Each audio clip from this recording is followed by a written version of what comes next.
Good afternoon, ladies and gentlemen of Australia. Indeed, ladies and gentlemen of the whole wide world. It's your old mate Dan the Poet here from Mordialloc, Melbourne, Victoria.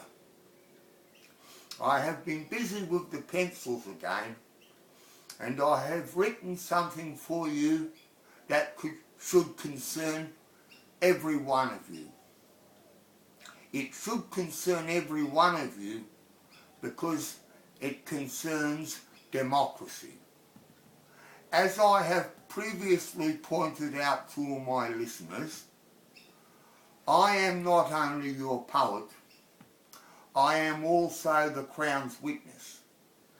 And although I did not inform you of this fact before, for political reasons, I am doing so on this occasion for the same reasons, political reasons. The political reason being that our governments are in recess.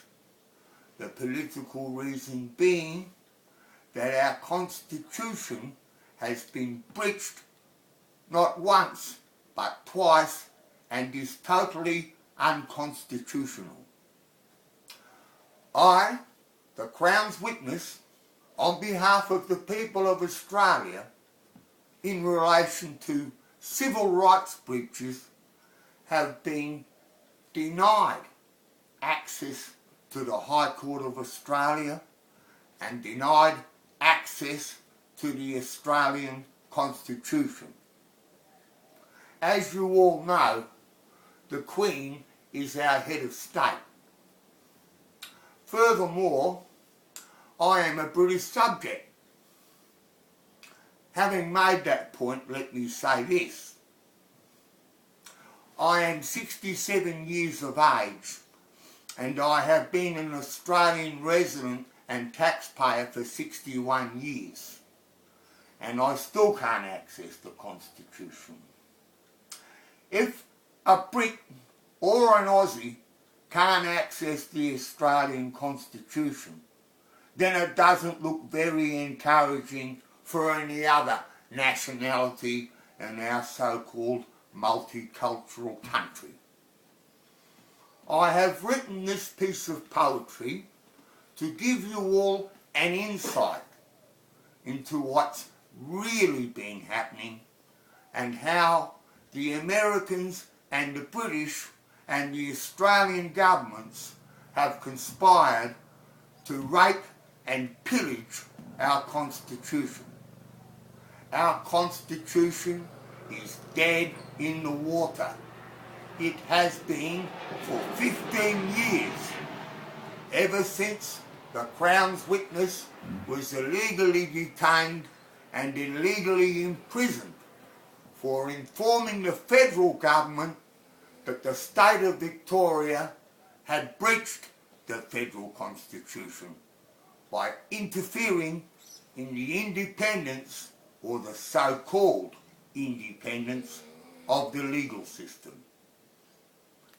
It legislated the closure of the Court of Arbitration to stop a class action on behalf of 6,000 illegally deregistered builders, of which I was one.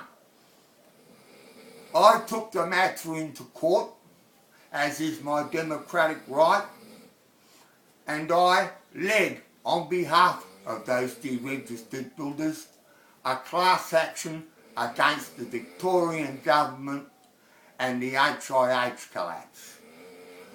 I exercised my right of appeal and went before the federal court, and I informed them that the state of Victoria had breached the federal constitution, and I was subsequently arrested in my lounge room, detained half a dozen times in a psychiatric ward, placed under surveillance and monitored for having the balls to stand up not only for my rights but for everybody in Australia's rights. Ladies and gentlemen of Australia, Australia is the only country in the world with 7 governments and arguably 7 legal systems.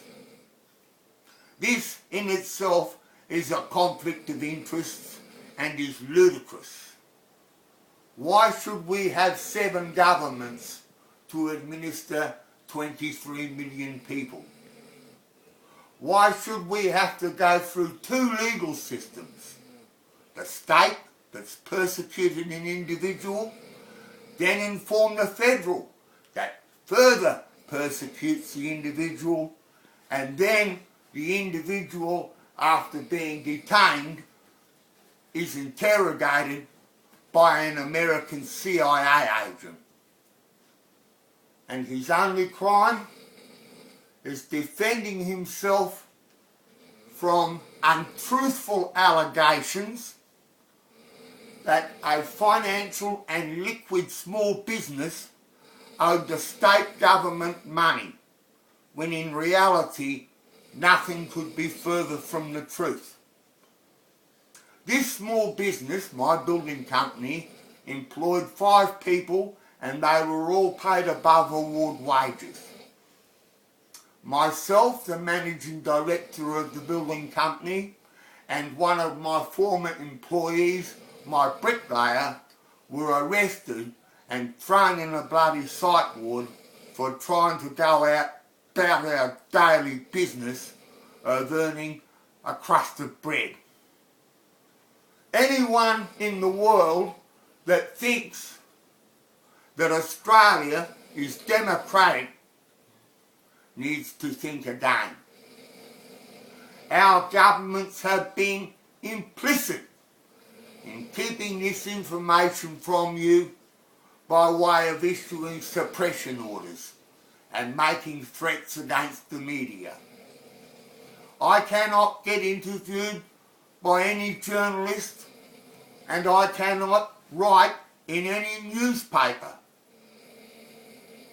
The only way I can communicate with you is by way of YouTube, which I am currently doing. Have I read it yet? Have I read the poem? I would now like to take the opportunity to read this piece of poetry to you, which I hope might throw some insight into the truth, the whole truth and nothing but the truth, so help me God, in relation to the most evil, devious and sinful act of raping and pillaging an ally's constitution and legal system. The title is A Constitutional Crisis. So here we go.